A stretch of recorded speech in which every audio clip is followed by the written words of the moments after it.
There we go. All right. All right. Welcome, ladies. I'm super excited you guys were able to join us today.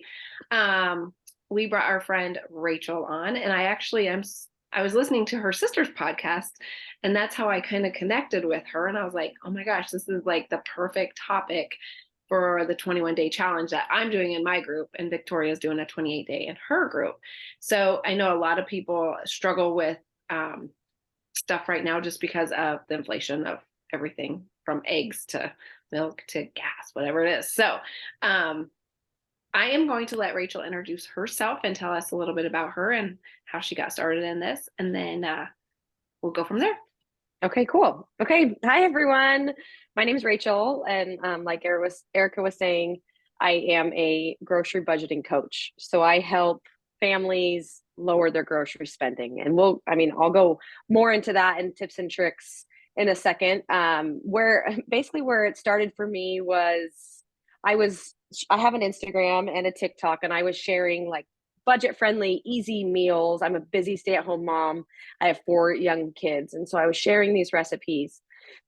Back in 2021, my husband and I decided that we really wanted to buy a house, and we live in Northern California. So, anywhere in the United States costs a lot of money to buy a house, but it was really expensive. And so we were like, okay, we need to just basically cinch down on all of our spending and figure out where every dollar is going. So when we looked at our budget, I kind of was like, I just kind of feel like our grocery spending, like we're spending over $1,000 a month on groceries. And I just feel like maybe we could cut that back a little bit. And so I started just really focusing on my grocery spending. I was sharing it on Instagram, and it just basically took off. People were like, how the heck are you doing that? I got my spending from $1,100 a month down to $700 a month. And I didn't really change that much. As far as what we were eating, it was just basically intentional spending and meal planning and all the things that I'm going to talk about, and was sharing that. And then other people started saving. Like I had followers messaging me daily, and they're like, oh my gosh, I followed this tip and I saved $300 last month. And so then it just became like, okay, this is actually an issue with inflation, and people are just feeling so overburdened with the cost of food. And so what can I do to help that? So that's where I am here. And I've created a method that basically takes you from overspending to spending. Our goal is to get you to $125 per person every month. So if you're a family of 4, that would be $525, $550 per month. The average American family is spending $1,000 for a family of 4 each month, which is, to me, just seems insane. And so my focus, what I do with my clients is takes them from where they're spending and really cuts it down. It helps them implement the tips that I share, get them spending less and still eating healthy, and still feeling like they are feeding their family good, delicious, yummy food. So that's awesome. Where we're going to start. Awesome. And I have it's a 4-step process, but today I'm just going to share 3 tips that you can take away from this and feel like, okay, I have somewhere to start, and I can start cutting back on where I'm spending. And this doesn't include couponing. It's not like shopping at multiple stores and hitting sales. This is basically just you implementing different tricks in your system, like in your feeding your family system. And the first trick, if you are not doing, and I don't know, Erica, if you guys are implementing this in your 21-day challenge, I'm sure you're doing some type of meal prep idea of feeding, eating schedule, but meal planning your meals at the beginning of the week, that you know what you're going to eat for the week. And you can save money just by meal planning, but it's focusing on using the food that you have on hand already. So you're not shopping the grocery store, you're shopping what you already have at hand. So when you're meal planning, you're taking all the food that you have already and finding out what recipes you can use to create the meal plan. My philosophy is meal planning every 2 weeks. So you're not just meal planning for the week, you're meal planning for 2 whole weeks. And then get to it a little bit later, but hopefully getting you to grocery shop every 2 weeks. So you're not grocery shopping just for 1 week, you're grocery shopping for 2 whole weeks, and you'll see a ton of money savings there. But when you are shopping what you have on hand before you shop the grocery store, you have less food waste. You have ideas for recipes. Like, it makes figuring out what you're going to cook so much easier because you're not having to think of just random stuff. You know what you have on hand. And then it's really important also in that to have essentials on hand. So you have a stockpile of food that you could use for your meals. And I have my own essentials list where it's like, okay, if we run out of rice, I know 100% I am getting rice in my next grocery order. But you have to figure out what essentials you need to have on hand, because if you only have milk and eggs in your fridge, it's not going to be easy to cook from home and shop from your shelf. But if you have a bunch of food available, it makes it a lot easier to on a whim be able to cook dinner from that. So meal planning, finding frugal recipes. I like to keep it super simple with my clients. You don't need to be cooking these extravagant meals every night. All we're trying to do is to feed our family as simple and easy and healthy as possible.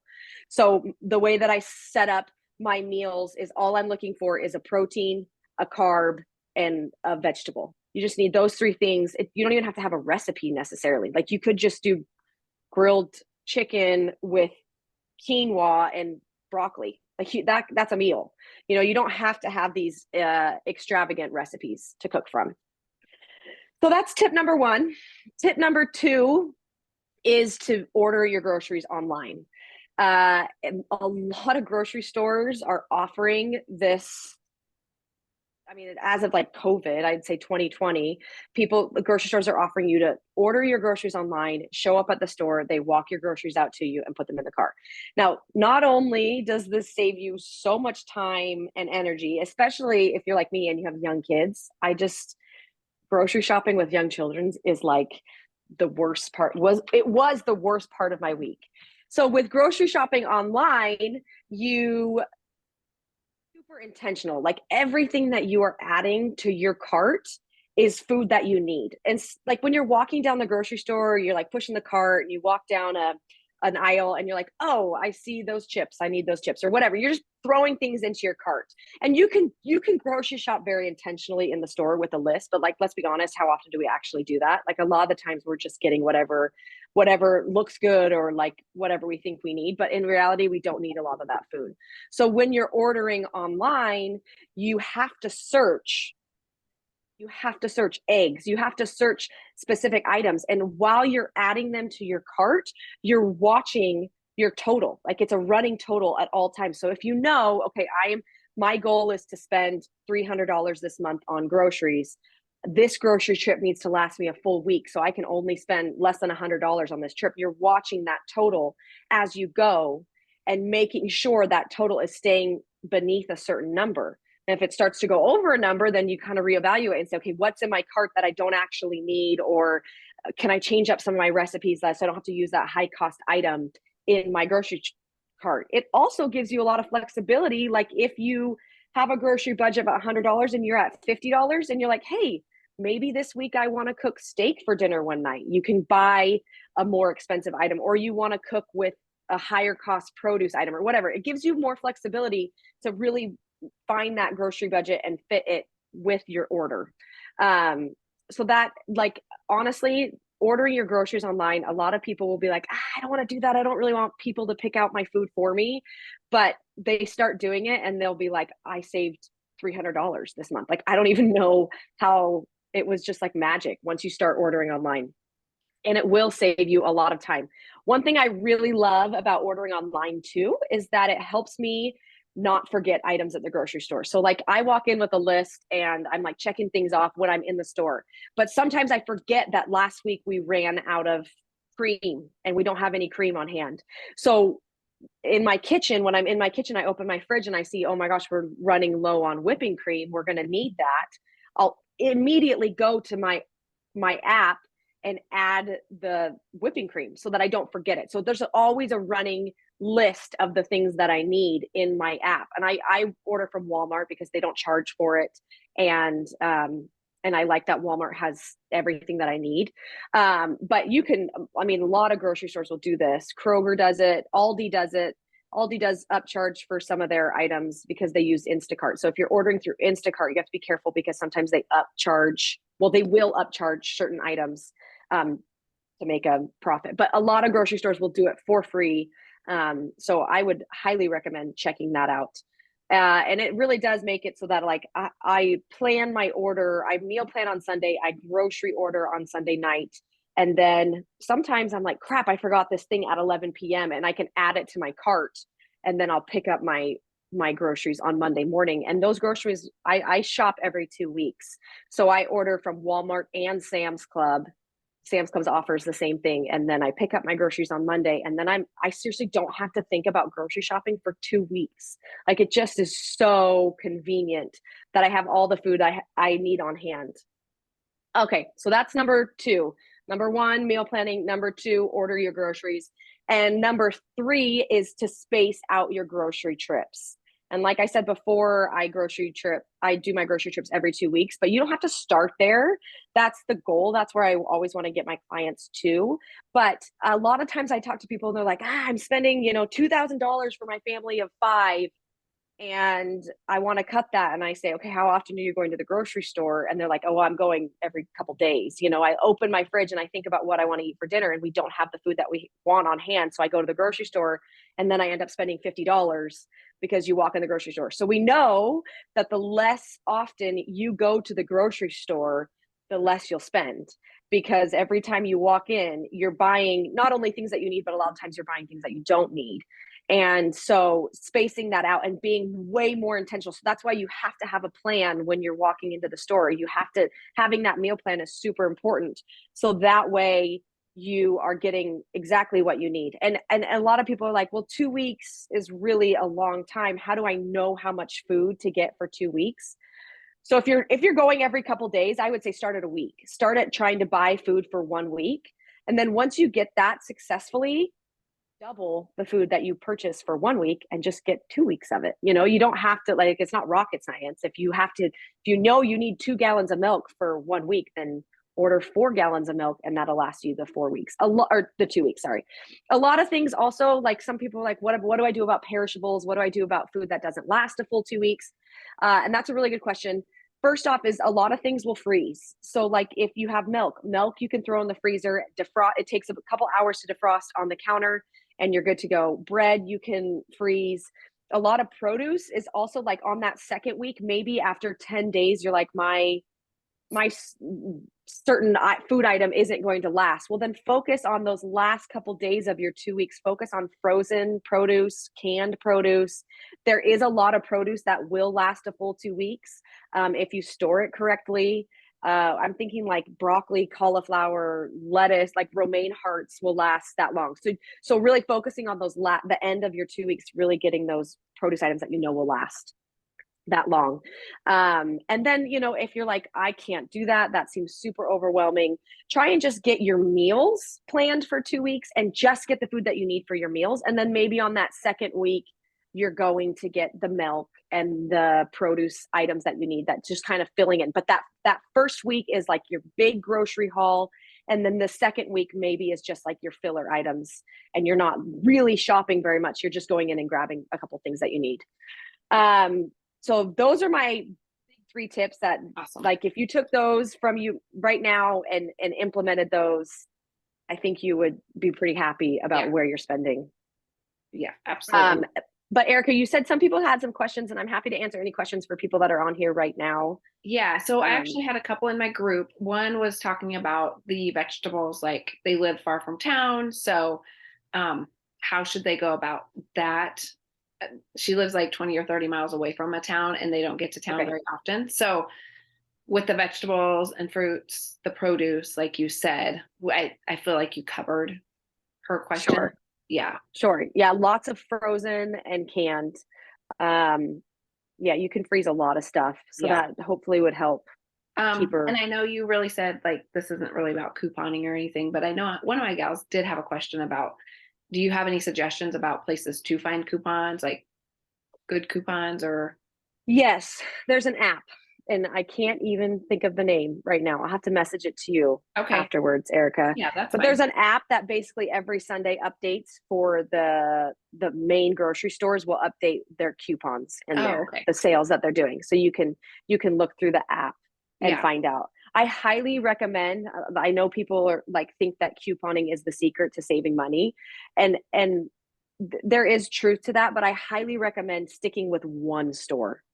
Like I just don't think it's feasible or long term plan to be shopping at 5 different stores for your groceries, right? So really focusing. I mean, if you're focusing on in season produce, every store is going to have cheaper produce in those for specific items. Right. And a lot of stores will run like this week Doritos are on sale. Not that you people are eating Doritos, but like this week milk is on sale. A lot of stores will offer milk on sale. Okay. Walmart is not good about coupons because they are already so low cost. Right. But like Kroger and those type of stores will offer discounts. Okay. So what if you have a family of, for example, my family of 3, I eat totally different than my daughter and my husband. Right. Totally. And so I always feel like when I go to the grocery store, it's probably $200 every time. I mean, cause I get all my produce and, my chicken and all my healthy stuff. Yeah. And then I get them, obviously, the other foods that they like to eat. So, and I cook different meals too, which everybody's like, you do? I'm like, I have for 20 years now. So it's like, it works. Yeah. Yeah. Do you have any suggestions about that? I'm like, with like somebody that's healthy wise and trying to feed their family healthy wise, but just like, I always don't want to have to do that with like all the meals. So yeah. That's a perfect question because I would say I'm one of those people that like I want to cook one meal, but I want to make sure that my husband and I are eating healthier food than maybe I mean my kids will eat healthy food, but it's very different. Like where my husband and I are low, we don't want to eat a bunch of mashed potatoes, but my kids love mashed potatoes, So what I would say is really focusing on finding meals that are broken apart. So you're not cooking like a one pot meal that everything is in it. You're cooking a carb, a protein, and a vegetable. So that way, I mean, when my kids love the carb, my husband and I will then usually eat the protein and the vegetable together. Right. So that way it's easily separated. And like I said before, sometimes that means like you're just cooking each separate item and then combining them. So we'll combine them the way that we want to. The kids combine them the way we want to. I'm thinking like, okay, so tacos, like I'm cooking tacos for the family. I serve that with beans and cheese on a tortilla for my kids. But for me, we make a salad. I cut up a bunch of lettuce and then we're eating the meat and whatever other vegetables we want. So that's easy. I don't have to cook multiple meals, but I'm serving it differently. Yeah. Does that make sense? Yeah, that's good. Yeah, that helps. Yeah, that's kind of like something I always say, tell people is like just whatever your kids like, at least have something that each of them pick something. Like each of them will pick, what they like. That way there's always something that they'll eat. And it is like that. Yes. So it's kind of like there's my kids like when we have like pasta or something like that, some of them don't like the sauce. I don't mix it all in. You have your vegetable, your pasta, and meat, and then sauce. Amen. Yes. And then you put it together, however, there's something they're going to eat. Yes. Yes. So, that's awesome. Awesome. Lori or Tiffany, do you guys have any questions for Rachel?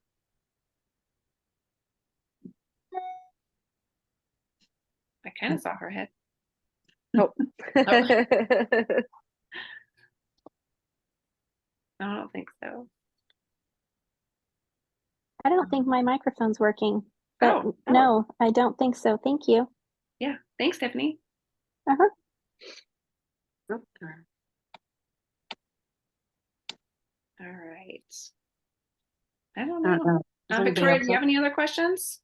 No, I don't. There is one thing I was wondering if you ever heard this. I haven't used it, but it's an app I found. I was wondering if you had heard of it, Rachel. It's called Supercook, and I came across a long time ago because you were talking about cooking with the foods that you have. And it's an app that, like I was looking to see if I saw I had it. I'm like, I need to start using this thing. But basically it's whatever ingredients you have in your house, you plug it in and it'll tell you what kind of a meal Love you it. can. Love So it. Yes. I was like, this is super cool. And I totally forgot until we're talking to you. I'm going like, wait a minute, you were talking about cooking with the ingredients that you have. So, because it's like I do the same thing and I really have to get out of that habit. We were just talking about going to the grocery store. And as long as I don't take my kids with me, I probably save $100. Because Yeah, they're yeah. going down the snack aisles. Last time I went and I spent like 100, I was like, I hate bringing my kids with me because for one, they're teenagers and they're grabbing snacks and but I thought of that because this is really, it's kind of a cool one. It's called Supercook. And you just plug in whatever ingredients you have at home and it'll come up with like a meal for you. And That's I'm like, awesome. so I'm like, I need to start doing that. Yeah, Just go with totally. what I have, 'cause- That'll be really helpful. Totally. And Yeah. less, I mean, obviously less food waste, like the less we throw out food, the better. And Mhm. sometimes like when so I have my meal plan and then I don't meal plan for every single day. I only meal plan 4 meals a week. So one of the nights I call up my shop the shelf meal where I open Mhm. up the fridge and I'm like, what do we need to use? So I kind of try to base that meal around using whatever's going to go bad because I don't want any of my food to go bad. And so that app would be really helpful for people, yes, who can't Yeah, kind of I can't have- like piece together that. Right. Yeah, exactly. Because I have an issue where it's like I'll think about what I want to eat for the week, and then I don't feel like eating it that day. I'm Totally, like, totally. like eating that. Yes, yeah, So and that's okay. try- It's okay to be flexible, right? As long as you're using up what you have or what you Exactly. purchased. Yeah, Totally. we started trying to cook like a beef, a chicken, like multiple meats. That way, it's like, okay, what do we feel like eating? If it's chicken that day, then I can do that. Then I can already have them prepped, and then just Right. mix it into whatever else I want to eat. I just need to be more aware and do like you because I feel like I'm going to the grocery store a lot. And you're right. It's like every other day my daughter's like, can we go to Walmart? I'm like, no. Yeah. I don't wanna go. Yeah. Now that we have to take our own bags, it's lessened it because you can't, if you forget your bags, you either have to buy new bags or just get enough that you can carry in your hands. So, Right. Yeah, it's that double-edged sword. Yeah. it's like, I've been some people shopping don't get a car. Yeah, I've been shopping online for almost 2 years now. We save money doing that. Yeah, absolutely. So, And now the other thing about, that shopping online is like you were saying about when you forget because you're at home and you get to run to the refrigerator or run to the pantry and look at. But it's also nice because I know we do it at King Super, but it saves your cart. So we're creatures of habit. So it's kind of like you can almost pull up the old cart and click, and then just add Yes. something new. And I think Yes. that's kind of nice because it's kind of like having your own grocery list already there. Totally. It So- saves what you've ordered. Yeah, I love that too. all right. Well, I don't know. I don't see any other questions. So, Rachel, tell everybody where they can find you. Okay, awesome. So I'm on TikTok and Instagram. That's my username is Hey Rachel Coons. And you can put that in will when do. you post it. Yeah. And feel free to reach out. You can DM me or go watch any of my videos that I share. It's all about how to save you money. And so if you have questions, let me know. Awesome. Well, Thank we you. appreciate your time. Yeah, that Of was awesome. course. So, all right. Yeah. Okay. Thanks. Well, thanks guys. Thanks for Thank having me. you. Thanks for joining us. Have a great Okay, day. we'll ladies. see you later. All Bye. right, bye. Bye. Thanks.